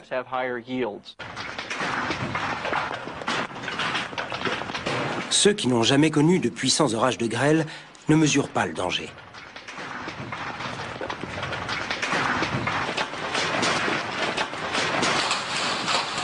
Les compagnies d'assurance savent à quel point les orages peuvent être dévastateurs. C'est peut-être pour cette raison qu'elles font partie des principaux partisans de l'ensemencement des nuages. La grêle est certainement le phénomène naturel le plus dévastateur. Elle passe même devant les ouragans.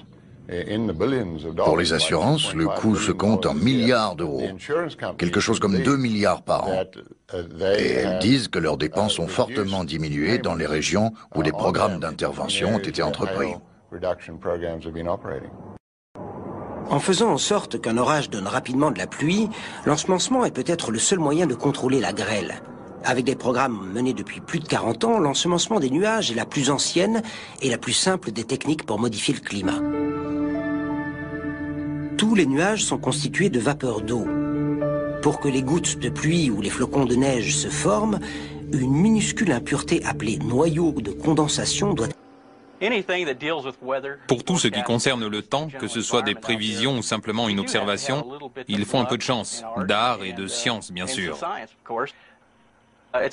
Mais c'est surtout l'observation qui permet de se faire une idée de la manière dont l'orage va progresser. Geiger observe sa cible, à la recherche d'un type de nuage bien particulier. Un nuage suffisamment gros pour contenir une partie très froide où la vapeur d'eau se prépare à geler et à se transformer en cristaux de glace qui tomberont sous forme de pluie. Les méthodes utilisées par Geiger sont nées il y a très longtemps au centre de recherche de General Electric à Schenectady, dans l'État de New York. C'était en 1946. Dans le laboratoire du scientifique Irving Langmuir, lauréat du prix Nobel de chimie, deux jeunes scientifiques, Vincent Schaffer et Bernard Vonnegut, se fixent un objectif simple, fabriquer un nuage. En bon scientifique, ils remplissent une chambre aseptisée de vapeur d'eau et s'attellent à la tâche. En vain. Et puis, quelqu'un a mis accidentellement sa main dans sa poche pleine de pièces en argent. Et quand il a remis sa main dans la chambre, un nuage s'est formé. L'introduction accidentelle de poussière d'argent offre la clé. Une minuscule impureté autour de laquelle une goutte commence à se former. Des dizaines d'années plus tard, les particules d'iodure d'argent sont encore l'un des principaux noyaux de condensation utilisés pour l'ensemencement des nuages. Dans un scénario d'ensemencement type, l'avion vole sous la base du nuage et il libère les particules d'iodure d'argent dans le courant chaud ascendant. Les avions d'altitude percent le cœur du nuage et larguent de la neige carbonique directement sur la vapeur glaciale qui se trouve à cette altitude. Avec un peu de chance, cela déclenchera la pluie et préviendra la chute de grêle. Au centre de contrôle, Walt Geiger voit enfin ce qu'il attendait. Un front d'imposants nuages se déplaçant vers la zone ciblée. Spencer et Delsing entrent en action. Les guerriers du ciel décollent vers la bataille. Alors que Kyle se dirige vers les sommets des nuages, Tad vole à basse altitude en attendant le signal.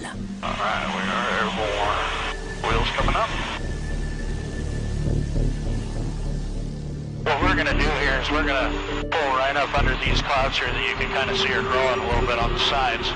And we'll actually be running just parallel with the rain shaft current down here to the south, trying to find our best area of inflow.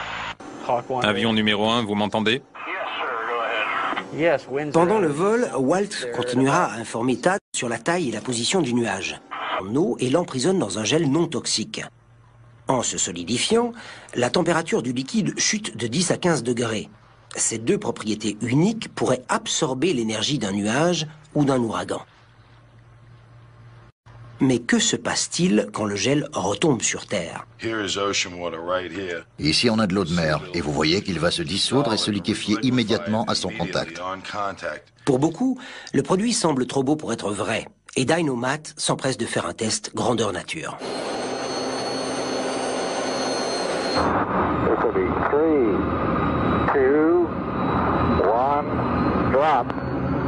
It'd be interesting to see what happens when it hits that cloud. Le 19 juillet 2001, Dynomat largue 4 tonnes de son polymère dans un nuage d'orage. Et d'après les observateurs présents, le nuage a tout simplement disparu du radar à effet Doppler. From this view, it looks like we lost a big section out. 19's flying around Gideon right now. Looks real good. Lorsqu'il est déposé dans un nuage, le dynogel absorbe l'eau et la vapeur d'eau. Une fois rempli d'eau, les gouttes de gel tombent du ciel. La théorie de Dynomat, c'est que le dynogel peut être directement largué dans le mur de l'œil d'un ouragan. Le gel emprisonnerait la vapeur d'eau de la partie supérieure de l'ouragan et entraînerait sa chute dans l'océan, privant l'orage de l'énergie qu'il puise dans sa machine à condensation. Mais comme l'ensemencement des nuages, l'efficacité de ce gel est impossible à prouver. L'activité des nuages étant trop imprévisible pour en tirer des conclusions.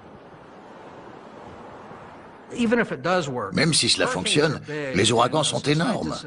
Les chercheurs de l'administration océanique et atmosphérique ont expliqué que pour contrôler un ouragan de taille moyenne, la quantité de produits nécessaire serait telle qu'il faudrait entre 350 et 400 gros porteurs pour le répandre. Je ne sais même pas si l'armée de l'air possède autant d'avions. En outre, l'utilisation du dynogel en grande quantité reviendrait extrêmement cher. L'ensemencement d'un seul ouragan pourrait coûter des millions d'euros, rien qu'en matériel. Et que se passerait-il si une telle opération tournait à la catastrophe? Ce ne serait pas la première fois.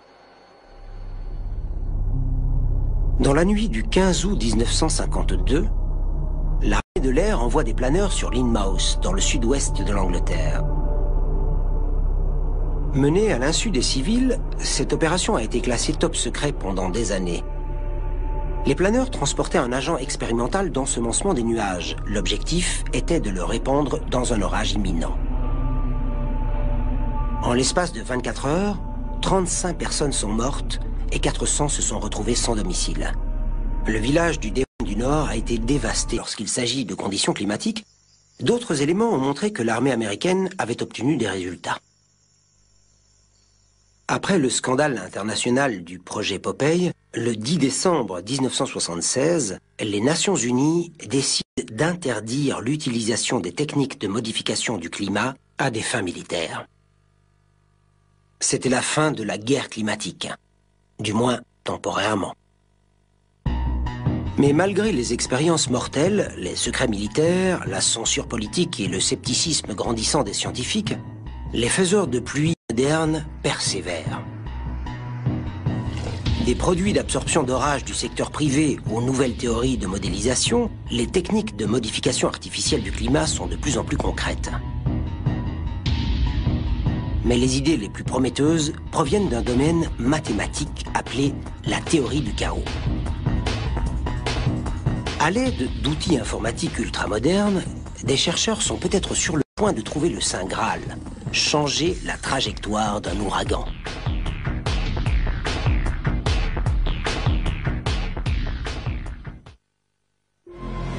Environ 300 000 personnes meurent chaque année à cause d'ouragans ou d'inondations. Depuis 1980, les dégâts matériels sont estimés à plusieurs milliards d'euros. La quantité d'énergie générée par un ouragan de force moyenne est considérable et correspond à environ 2 milliards de watts.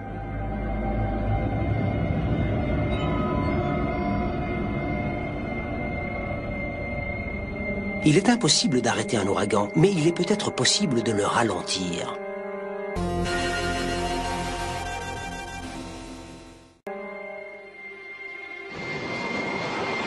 Au milieu des années 60, Bob Simpson, directeur du programme de recherche américain sur les ouragans, ainsi que sa femme Joanne, l'une des plus grandes chercheuses dans le domaine des climats tropicaux, sont parvenus à le faire.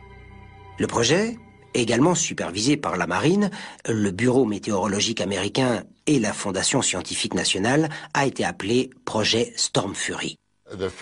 L'idée centrale du projet, c'est que si vous prenez une patineuse qui fait une pirouette, elle arrive à tourner plus vite en serrant les bras et les jambes le long de son corps, conservant ainsi ce qu'un physicien appellerait la vitesse angulaire. Elle se met à tourner très rapidement sur elle-même.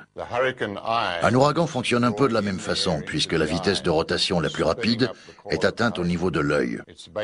Donc, si on parvient à empêcher la patineuse de rabattre ses bras et ses jambes près de son corps, elle ne pourra pas tourner aussi vite. Le couple Simpson a entrepris d'ensemencer un anneau de nuages à l'extérieur du mur de l'œil d'un ouragan, créant... Quand on regarde le système solaire et qu'on imagine la planète susceptible d'accueillir la vie, on pense immédiatement à Mars. Pour certains, modifier le climat qui existe sur Mars en créant une atmosphère respirable pour l'homme ne serait pas impossible. Le plus difficile pour rendre Mars habitable, c'est de la réchauffer. On sait comment réchauffer une planète, puisque c'est ce qu'on est en train de faire sur Terre. C'est peut-être pas une bonne idée ici, mais sur Mars, c'est exactement ce qu'il faut faire. Alors pourquoi ne pas essayer d'envoyer le même genre de gaz à effet de serre dans l'atmosphère de Mars comme on le fait sur Terre? D'après nos calculs et les modèles climatiques, il faudrait qu'on arrive à faire monter la température sur Mars à 20 degrés. On doit pouvoir le faire avec les gaz à effet de serre. Une fois qu'on aura atteint cette température, ça fonctionnera tout seul. Les calottes glaciaires de Mars contiennent d'importantes réserves de dioxyde de carbone et d'eau. Et c'est grâce à ces caractéristiques que Mars pourrait devenir habitable. En fondant, l'eau emprisonnée à chaque pôle formerait d'immenses océans naturels. Pour les scientifiques de la NASA, comme Chris McKay, l'idée de transformer Mars en planète Terre n'est pas un rêve. C'est même une étape obligatoire dans la survie des espèces. Mais il y a encore beaucoup de questions auxquelles il faut répondre. Les différents pays de la Terre seront-ils capables de coopérer dans un projet de cette ampleur? Et surtout, avons-nous le droit de faire ce que nous voulons de la planète Mars? Mis à part le fait qu'on peut le faire, doit-on le faire? La meilleure analogie est une réanimation cardiaque. Vous marchez dans la rue et quelqu'un s'écroule devant vous. Vous le réanimez en lui faisant un massage cardiaque. En faisant ça, vous n'avez pas créé un être humain. Vous avez ramené un être humain à la vie. Et je crois que c'est la parfaite métaphore pour Mars. Certaines personnes ne sont pas d'accord. Elles disent que ce n'est pas notre rôle de changer l'univers et qu'il ne faut pas y toucher. Mais je crois que la valeur de la vie humaine est plus importante. L'univers ne doit pas être préservé. Il doit être aménagé, et c'est à nous de le faire. Mais avant de modifier l'univers, nous devrions peut-être nous occuper de notre propre planète. Il ne nous reste plus d'autre choix maintenant que d'instaurer une gestion responsable de notre planète. Les hommes sont beaucoup trop nombreux, nous avons envahi trop d'endroits, et notre vie a trop d'impact pour laisser la nature faire son travail. On n'a plus le choix. Qu'on le veuille ou non, l'atmosphère est modifiée par l'activité humaine, même si elle est involontaire. C'est une réalité, et on doit faire quelque chose. Fertiliser l'océan avec des produits passent leur temps à chercher les perturbations que les autres pilotes évitent. Dans ce travail, malheureusement, on fait souvent des rencontres désagréables, même si on est prudent. Kyle Spencer fera également partie de l'équipe. Et il a déjà connu quelques expériences terrifiantes. J'ai été frappé par la foudre pas mal de fois. Généralement, l'éclair ne touche que le bout de l'aile. Le pire cauchemar de notre guerrier du ciel, approcher l'ennemi de trop près. Dès ma première année de travail, un grêlon est passé à travers le pare-brise. Il m'a griffé le cou avant de finir sa course sur la banquette arrière de l'avion. Pendant ce temps, Geiger prépare les dernières instructions pour le vol du jour. Pour tout ce qui concerne le temps, que ce soit des prévisions ou simplement une observation, il faut un peu de chance, d'art et de science, bien sûr. Mais c'est surtout l'observation qui permet de se faire une idée de la manière dont l'orage va progresser. Geiger observe sa cible, à la recherche d'un type de nuage bien particulier. Un nuage suffisamment gros pour contenir une partie très froide où la vapeur d'eau se prépare à geler et à se transformer en cristaux de glace qui tomberont sous forme de pluie. Les méthodes utilisées par Geiger sont nées il y a très longtemps au centre de recherche de General Electric à Schenectady, dans l'État de New York. C'était en 1946. Dans le laboratoire du scientifique Irving Langmuir, lauréat du prix Nobel de chimie, deux jeunes scientifiques, Vincent Schaffer et Bernard Vonnegut, se fixent un objectif simple, fabriquer un nuage. En bon scientifique, ils remplissent une chambre aseptisée de vapeur d'eau et s'attellent à la tâche. En vain. Et puis, quelqu'un a mis accidentellement sa main dans sa poche pleine de pièces en argent. Et quand il a remis sa main dans la chambre, un nuage s'est formé. L'introduction accidentelle de poussière d'argent offre la clé. Une minuscule impureté autour de laquelle une goutte commence à se former.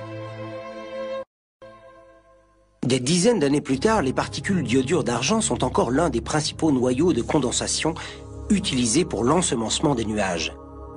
Dans un scénario d'ensemencement type, l'avion vole sous la base du nuage et il libère les particules d'iodure d'argent dans le courant chaud ascendant. Les avions d'altitude percent le cœur du nuage et larguent de la neige carbonique directement sur la vapeur glaciale qui se trouve à cette altitude. Avec un peu de chance, cela déclenchera la pluie et préviendra la chute de grêle. Au centre de contrôle, Walt Geiger gère véritablement le climat. Mais quel que soit l'usage qui en est fait, le projet HAARP existe et d'ici peu, le réseau devrait faire 2 fois sa taille actuelle. Mais l'intérêt de l'armée américaine pour la modification climatique ne se limite pas au HAARP. Dans cette base de Floride, des chercheurs de l'armée de l'air américaine, ainsi que des spécialistes des nanoparticules, font des expériences de modification climatique. Leur objectif est plutôt surprenant. C'est un laboratoire qui développe la prochaine génération d'explosifs pour l'armée de l'air, que ce soit des ogives, des bombes ou toute autre sorte de munitions.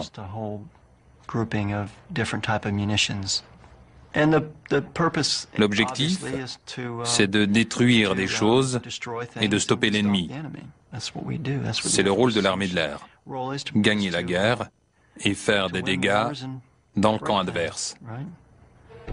Mais dans ce cas précis, le scientifique parle de détruire quelque chose d'inhabituel, une tornade. En 1999, il y a eu une tornade à Oklahoma City. Et les dégâts se sont élevés à plus d'1 milliard d'euros. Beaucoup de personnes sont mortes. En voyant ça, je me suis demandé pourquoi on était toujours obligé d'avoir un rôle défensif dans ce type de combat. Pourquoi on ne pourrait pas attaquer? La première idée de Gregory Glenn était d'utiliser les outils que nous connaissons. Pourquoi ne pas essayer de faire exploser une tornade pour perturber son courant et l'obliger à se dissiper? Selon nos calculs, on aurait eu besoin d'une énorme quantité d'énergie. On n'a pas réussi à obtenir un changement ou une perturbation suffisante dans le courant. Gregory Glenn étudie le développement des tornades. Il découvre qu'un groupe de scientifiques croit fermement que l'énergie libérée par les éclairs est à l'origine de la formation de ces phénomènes. On pense qu'une tornade se développe grâce à l'énergie des éclairs.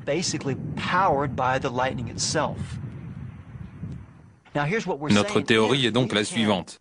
Si on peut empêcher ou interrompre cette étape juste avant que l'éclair ne déclenche la tornade, si on peut l'interrompre ou la ralentir d'une certaine façon, est-ce qu'on ne pourrait pas espérer stopper la formation de la tornade?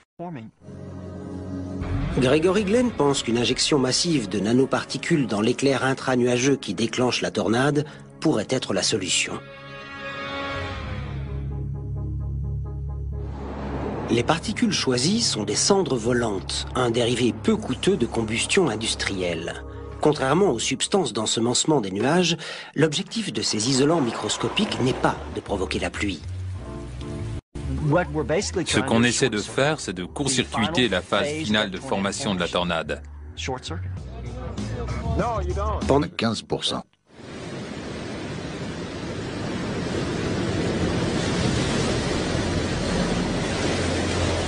Mais l'expérience était dangereuse. Elle obligeait les pilotes à faire ce qu'on leur avait toujours dit de ne pas faire, pénétrer dans un ouragan. Quand on entre dans un ouragan et qu'on s'approche du centre, il y a souvent des turbulences plus ou moins légères. Sur un vol commercial, c'est le moment où on vous demande de retourner à votre place et d'attacher votre ceinture. Mais tous les 2 ou 3 ans, on va connaître des turbulences plus fortes et plutôt impressionnantes. Et là, c'est le moment où la femme assise derrière vous se met à hurler pendant le vol. Le projet Storm Fury a ensemencé des ouragans pendant 8 jours et renouvelé l'opération pendant 21 ans. Leurs résultats ont montré des faiblesses pendant 4 des 8 jours d'ensemencement. Mais au début des années 80, la pression politique et le manque de résultats convaincants sonnent le glas du projet. Il fallait une nouvelle approche. La révolution technologique des années 90 a peut-être bien une solution. Finalement, la clé de la manipulation climatique se trouve probablement dans notre capacité à prévoir le temps. Et dans ce domaine, il y a eu beaucoup de progrès. Il y a des centres météo dans le monde qui utilisent un modèle global pour prévoir le temps. Et dans ces centres, on collecte des données de toutes sortes. Ces données sont obtenues grâce aux ballons qui transportent des instruments de mesure dans l'atmosphère. On les obtient aussi grâce aux avions et surtout grâce aux satellites, parce qu'ils ne se contentent pas de nous donner une photo des nuages. Ils peuvent aussi nous donner la température et le taux d'humidité à différents niveaux dans l'atmosphère. On peut également obtenir d'autres mesures comme la température de l'air ou encore la vitesse du vent à la surface de l'océan. En partageant ces nombreuses informations, les scientifiques du monde entier peuvent créer une image du temps tel qu'il est à un moment donné. Mais qu'en serait-il si on pouvait utiliser ces données non seulement pour prédire le temps, mais aussi pour le changer ? Voici Ross Hoffman, un scientifique de Lexington spécialisé dans les recherches atmosphériques et environnementales. Son travail consiste à manipuler les ouragans. À l'aide d'un système de modélisation informatique, il apporte des changements dans le développement de puissants ouragans qui ont sévi un peu partout dans le monde. Les algorithmes indiquent quelles modifications apporter pour changer la trajectoire de ces tempêtes. Ross Hoffman enregistre ensuite ces données dans le modèle et constate les changements obtenus. En résumé, il manipule les ouragans du passé. On a travaillé sur l'ouragan Iniki qui a touché les îles hawaïennes en 1991 et sur l'ouragan Andrew qui a dévasté la Floride. Au départ, à l'unanimité. Les scientifiques sont généralement d'accord sur le fait que l'ensemencement agit sur les nuages, mais les résultats sont difficiles à mesurer ou à prouver. Le problème, c'est qu'on ne peut pas contrôler les expériences qu'on fait dans la nature. Donc, c'est difficile de dire si c'est l'ensemencement qui a provoqué la pluie ou si ça serait arrivé de toute façon. Malgré cette incertitude, l'ensemencement des nuages continue d'être employé dans plus de 34 pays à travers le monde. Mais les noyaux d'iodure d'argent et de neige carbonique sont des techniques anciennes comparées à la technologie de pointe des nanomachines. La propriété la plus incroyable de ces appareils météorologiques, c'est qu'ils sont si minuscules que vous ne les voyez pas, même s'ils flottent devant vos yeux. Du minuscule à l'invisible, ce sont des nanomachines révolutionnaires qui vont devenir l'outil numéro 1 de toutes les techniques de modification du climat. Ce sont des MEMS, ou microsystèmes électromécaniques. On lance environ 2000 ballons sondes à travers le monde chaque jour. Ces ballons jouent un rôle important en nous aidant à prédire et à contrôler le temps.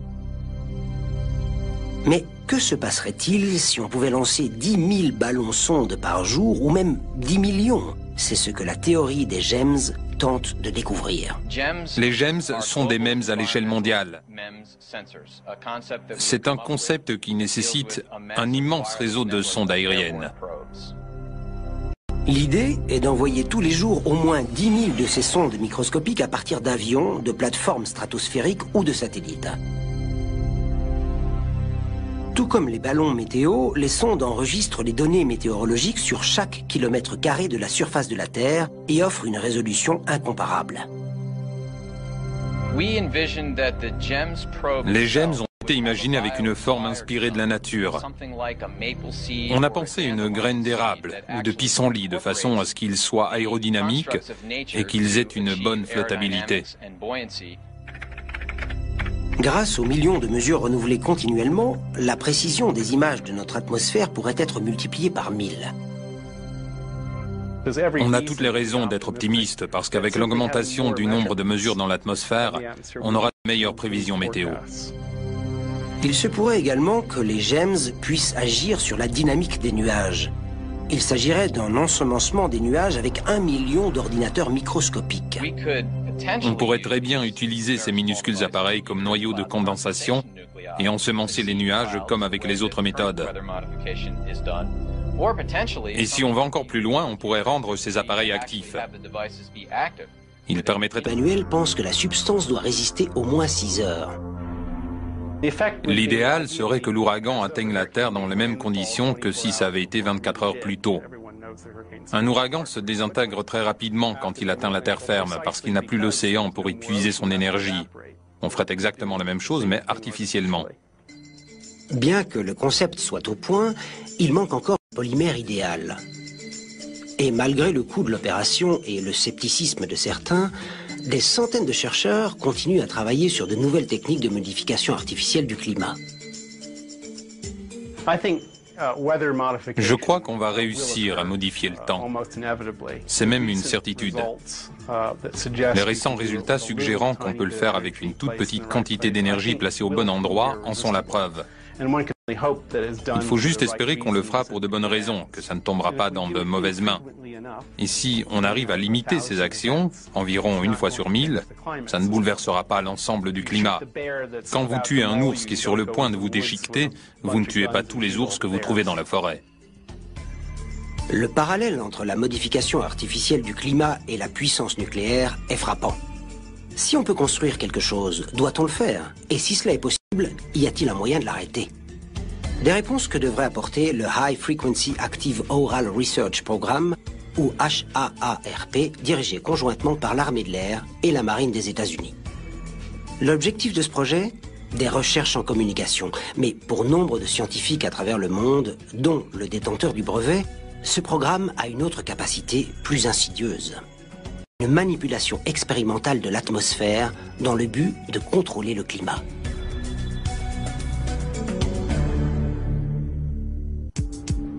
Bernard Eastland est physicien des plasmas et ancien chercheur en fusion pour la Commission de l'énergie atomique des États-Unis. Il a déposé 3 brevets dans le domaine de la manipulation climatique. Eastland travaille principalement sur les mécanismes révolutionnaires du transfert d'énergie. Et c'est pour cette raison que la compagnie pétrolière Atlantic Richfield a fait appel à lui pour résoudre un problème unique. J'ai été engagé par ARCO en 1984 pour trouver une utilité à leur gaz naturel sur le flanc nord de l'Alaska. Il y a 650 millions de mètres cubes de gaz naturel. En clair, c'est une quantité suffisante pour alimenter tout le réseau électrique américain pendant 1 an. Mais la distance était telle qu'économiquement, c'était impossible de le transporter. Le docteur Eastland a été engagé pour trouver un moyen d'exploiter le gaz naturel en Alaska. Son rôle était de transformer le gaz naturel en argent.